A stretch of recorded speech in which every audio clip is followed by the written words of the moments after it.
एक ऐसे गांव की जहां आसमान घने काले बादलों से ढका हुआ था। बिजली की चमक हर कुछ पलों में पूरे गांव को रोशनी में नहला देती थी।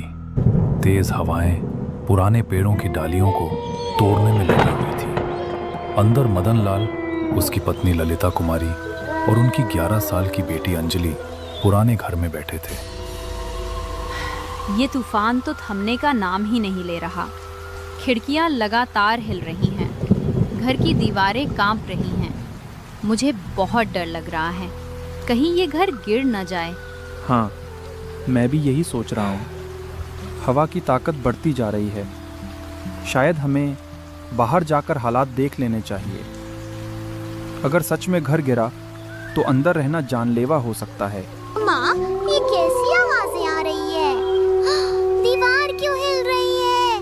पिताजी, क्या हमारा घर सचमुच टूट जाएगा? अब हम लोगों का क्या होगा माँ? नहीं बेटी, डरने की जरूरत नहीं है। ये बस तूफान की आवाज है। हम बाहर चलकर देखते हैं, सब ठीक होगा। तीनों जल्दी जल्दी दरवाजे से बाहर निकले। बाहर का नजारा और भी खौफनाक था। पेड़ इस तरह झूम रहे थे मानो धरती से उखड़ जाएंगे। हवा, धूल और पत्तों को बवंडर की तरह घुमा रही थी। जैसे ही वे घर से कुछ दूर पहुंचे, एक जोरदार धमाका हुआ। उनका पुराना मकान तेज हवा के झोंके में चरमरा कर जमीन पर गिर पड़ा। हे भगवान, अगर हम एक पल भी देर कर देते तो ये घर हमारे ऊपर गिर जाता। सच में भगवान का लाख लाख शुक्र है। पर अब सवाल है, हम जाएं तो कहाँ जाएं? रात भी गहरी है, तूफान भी थम नहीं रहा। मदन लाल ने बैलगाड़ी निकाली और तीनों सरपंच के घर की ओर चल पड़े, जो उनके गांव से 4-5 कोस दूर था। बैलगाड़ी के टाप कीचड़ भरे रास्ते पर छम छम की आवाज आ रही थी। आसमान में बिजली की आवाज गूंज रही है। अंजलि अपनी माँ के पास डरी हुई बैठी थी। हिम्मत रख बेटी, हमने बरसों सरपंच जी के खेतों में काम किया है। वो हमेशा हमारा ख्याल रखते आए हैं। यकीनन इस बार भी मदद करेंगे। पिताजी, अगर बारिश और तेज हो गई तो रास्ता कीचड़ से भर जाएगा। अगर बैलगाड़ी फंस गई तो हम क्या करेंगे? डर से कुछ नहीं होता बेटी। अगर हम ऐसे ही डरते रहे तो कभी आगे नहीं बढ़ पाएंगे। बस भगवान का नाम लो और आगे बढ़ते रहो। लगभग आधा घंटा बीत चुका था। हवा अब और भी ठंडी और चुभती हुई लगने लगी। अचानक बैलगाड़ी के सामने रास्ते के किनारे एक अजनबी बूढ़ा आदमी खड़ा दिखा। उसके बाल भीगे हुए थे, आंखों में अजीब सी थकान थी। वो बिल्कुल चुपचाप खड़ा था, मानो किसी का इंतजार कर रहा हो। देखो अंजलि के पापा, इतनी रात को इस सुनसान रास्ते पर ये बूढ़ा आदमी अकेला क्यों खड़ा है? मुझे तो अजीब लग रहा है। हाँ, अजीब तो है, लेकिन हो सकता है उसे मदद की जरूरत हो। मैं जाकर पूछता हूँ। मदन लाल बैलगाड़ी से उतरा और धीरे धीरे उसके पास गया। हवा उसके कानों में सीटी की तरह गूंज रही थी। बाबा जी, आप इतनी रात को इस बारिश में अकेले क्यों खड़े हैं? कोई परेशानी? बूढ़े आदमी ने पहले चुपचाप खड़े खड़े देखता रहा और उसकी आंखों में अजीब नमी और अंधेरा था। फिर धीमी कांपती हुई आवाज में बोला, बेटा, इस तूफान ने मेरा सब कुछ छीन लिया। मेरा घर गिर गया, मेरा कोई अपना भी नहीं बचा। मैंने सोचा शायद कोई गुजरता हुआ मुझे देख ले और मदद कर दे। बाबा, हमारा घर भी गिर चुका है। हम भी सरपंच जी के पास मदद मांगने जा रहे हैं। अगर आप चाहें तो हमारे साथ चल सकते हैं। अभी इस रास्ते पर अकेले रहना खतरनाक है। बूढ़े आदमी की आंखों में अचानक चमक सी आ गई। उसने हाथ जोड़ लिए। भगवान तेरा भला करे बेटा। तूने मुझे सहारा दिया। शायद भगवान ने ही तुझे मेरे लिए भेजा है। मदनलाल ने उसे बैलगाड़ी पर चढ़ने में मदद की, लेकिन ललिता कुमारी अब भी निश्चुप रही थी। ये सही है क्या? हम इसे जानते भी नहीं। तूफान में अजनबियों पर भरोसा करना ठीक है? वो भी हमारी तरह मुसीबत में है। उसका भी घर, उसका भी सहारा टूटा। अगर हम भी मदद ना करें तो इंसानियत किस काम की? भगवान ने हमें जिंदा रखा है, शायद इसीलिए कि किसी और का सहारा बन सकें। बैलगाड़ी आगे बढ़ी। अब उसमें 4 लोग थे, मदनलाल, ललिता कुमारी, अंजलि और वो बूढ़ा आदमी। लेकिन उनकी यात्रा अब और भी रहस्यमय होने वाली थी। कुछ दूर आगे जाते ही सड़क 2 रास्तों में बंट गई। एक रास्ता सरपंच के गांव की ओर जाता था और दूसरा एक पुरानी जर्जर हवेली की तरफ। उस हवेली के बारे में गांव में तरह तरह की कहानियां मशहूर थीं। कहा जाता था कि सालों पहले वहां एक जमींदार परिवार रहता था, लेकिन किसी श्राप की वजह से पूरा परिवार अचानक मौत का शिकार हो गया। तब से वो हवेली वीरान पड़ी थी। मदनलाल, ये वही हवेली है ना जिसके बारे में लोग कहते हैं कि वहाँ अजीब अजीब आवाजें आती हैं? हाँ, वही है। लेकिन हमें उस रास्ते से नहीं जाना। हमें सीधा सरपंच के गांव जाना है। बेटा, सरपंच का गांव तो इस तूफान में बहुत दूर है। तुम्हारे बैल इतनी दूर तक नहीं जा पाएंगे। क्यों ना हम इस हवेली में रात गुजार लें? सुबह मौसम साफ होते ही आगे बढ़ जाना। नहीं, मैं उस हवेली में कदम भी नहीं रखना चाहती। वहाँ जाने की हिम्मत मत करना मदनलाल। बाबा जी, लोग कहते हैं कि उस हवेली में आत्माएं भटकती हैं। सच मानो या झूठ, लेकिन रात गुजारने के लिए वो जगह ठीक नहीं। बेटा, ये सब अंधविश्वास है। आत्मा वात्मा कुछ नहीं होती। अगर तुम्हें लगता है तो तुम सरपंच के गांव निकल जाओ, लेकिन मेरी बूढ़ी हड्डियां अब और सफर नहीं कर पाएंगी।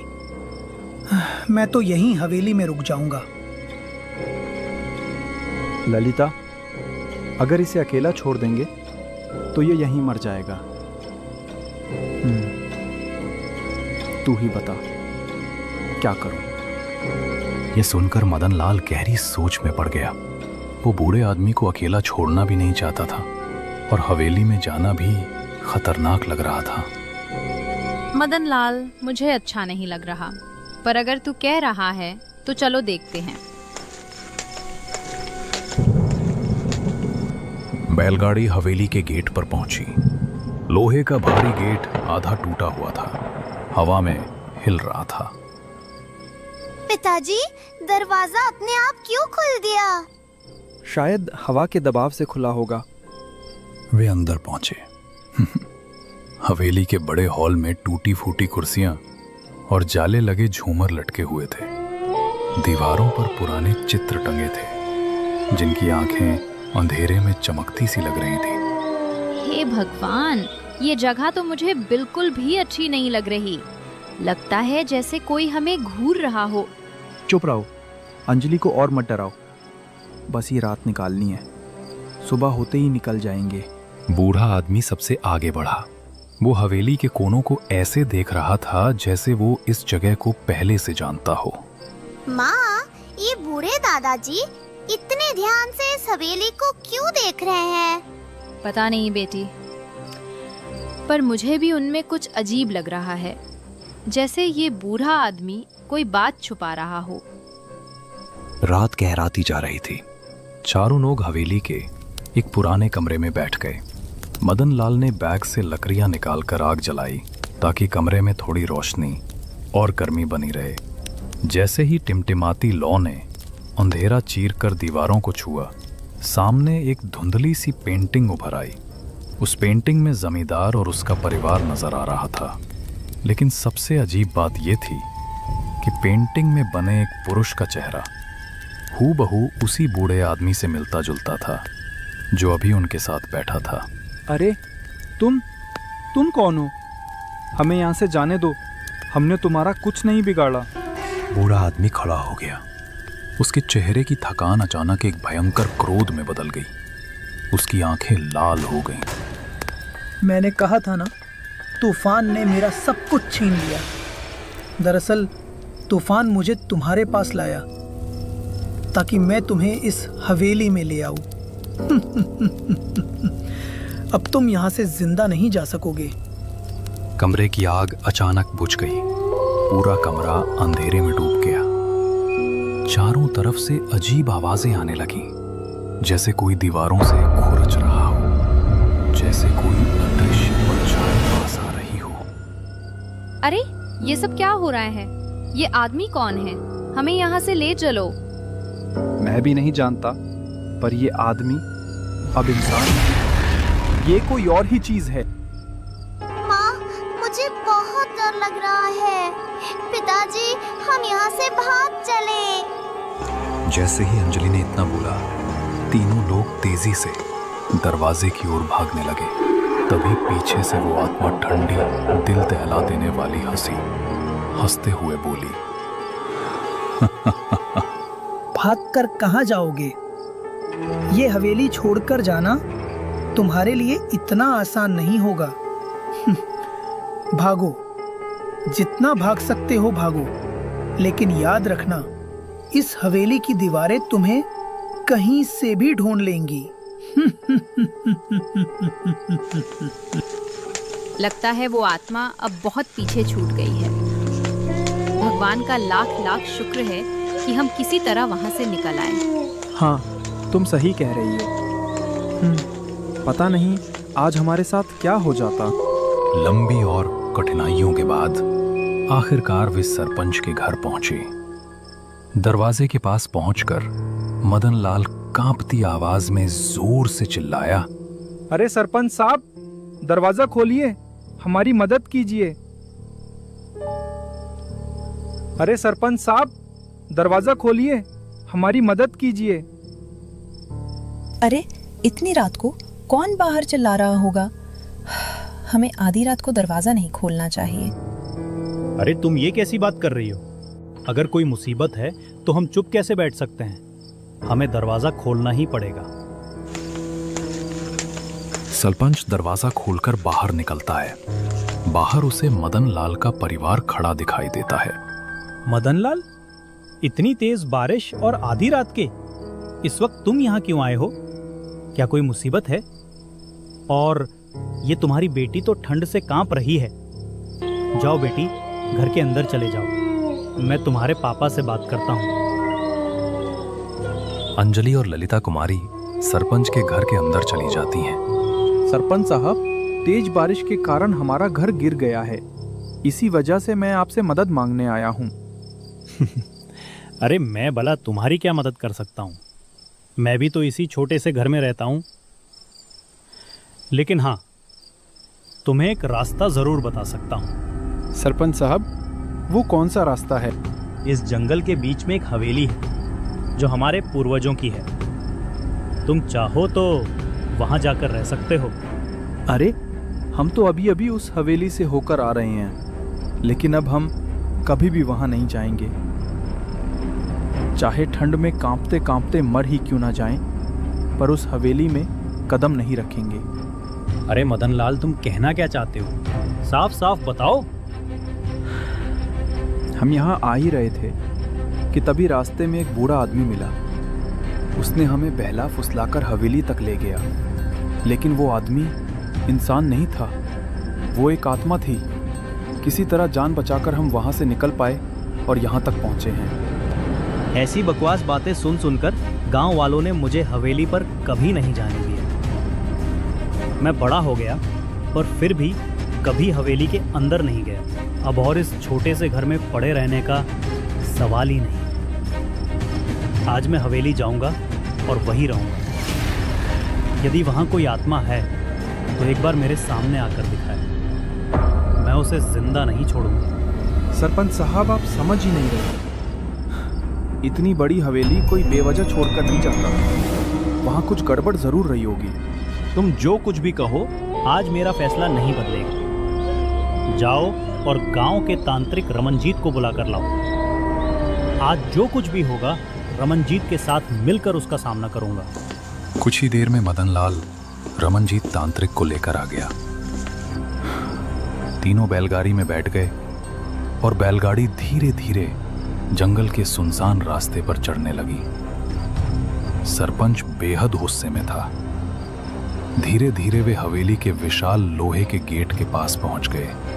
सरपंच साहब, हाथ जोड़कर कहता हूँ, अभी भी समय है, चलिए लौट चलते हैं। अरे मदनलाल, तुम्हें मेरी शक्तियों का अंदाजा नहीं है। डर मत, अंदर चलो और देखो मैं उस भूत को कैसे सबक सिखाता हूँ। तांत्रिक के इतना कहते ही तीनों धीरे धीरे हवेली के अंदर की ओर बढ़ते हैं। जैसे ही वे भीतर पहुंचते हैं, सरपंच गुस्से से चिल्लाकर कहता है, कहाँ है रे? सामने आ, मैं तुझे सबक सिखाऊंगा। कितने सालों से तूने मेरी हवेली पर कब्जा कर रखा है। सरपंच के इतना कहते ही अचानक काला धुआं उड़ने लगा और उसके बीचों बीच वो आत्मा, बूढ़ा आदमी, प्रकट हो गई। अच्छा, तो इतने सालों के बाद तू आज मेरे हाथों ही मरने आया है? मैं मरने नहीं आया, मैं तुझे इस हवेली से बाहर निकालने आया हूँ। सीधा यहाँ से निकल जा, वरना मैं तांत्रिक से कह दूंगा और तुझे भस्म करा दूंगा। और मैंने तेरा क्या बिगाड़ा है जो तुम इतने सालों से मेरी हवेली पर कब्जा कर रखा है? हाँ, तूने मेरा कुछ नहीं बिगाड़ा, पर तेरे पूर्वजों ने मेरा सब कुछ बिगाड़ दिया था। वर्षों पहले मेरे पिताजी ने तुम्हारे दादाजी से कर्ज लिया था, जो बढ़ता ही गया। कर्ज चुकाने के लिए मैं उस हवेली में नौकर की तरह काम करता था। वहां तुम्हारे दादाजी और तुम्हारे परिवार के लोग मुझे ठीक से खाना तक नहीं देते थे। एक दिन पैर फिसलने से गिरकर मर गया। मेरी मौत के बाद भी तेरे दादाजी ने कर्ज वसूल करने के लिए मेरे बूढ़े माता पिता को कर्ज में जकड़ कर रख दिया। क्या तेरे दादाजी को सिर्फ पैसे याद रहे? मेरी मौत का हिसाब किसने दिया? तब से मेरी आत्मा इस हवेली में भटक रही है। आज मेरा बदला पूरा होगा। मैं तुझे छोड़ने वाला नहीं हूं।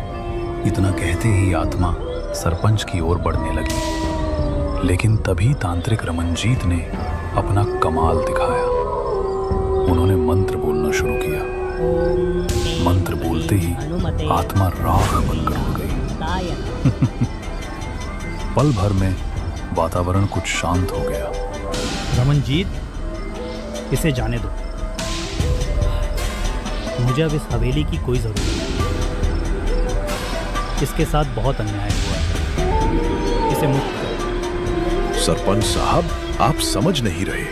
ये आत्मा आपके पूरे खानदान को चैन से जीने नहीं देगी। जब तक इसकी पीड़ा शांत नहीं होगी, तब तक इसे शांति नहीं मिलेगी। इससे अच्छा है कि आप कोई शुभ हवन करवाएं, ताकि इसकी मुक्ति हो जाए और ये आत्मा हमेशा के लिए आजाद हो सके। उसकी कहानी सुनकर मदनलाल और सरपंच की आंखों में आंसू छलक उठे। ठीक है रमनजीत, इसकी मुक्ति के लिए चाहे मुझे कितना भी बड़ा हवन क्यों ना करवाना पड़े, मैं करवाऊंगा और इसे मुक्ति दिलाऊंगा। कुछ दिनों बाद सरपंच वैसा ही करता है और उस आत्मा की मुक्ति के लिए एक बड़ा हवन आयोजित करता है। इसके बाद वो मदनलाल और उसके परिवार को अपने घर में एक कमरा दे देता है और उनके रहने का उचित प्रबंध करता है।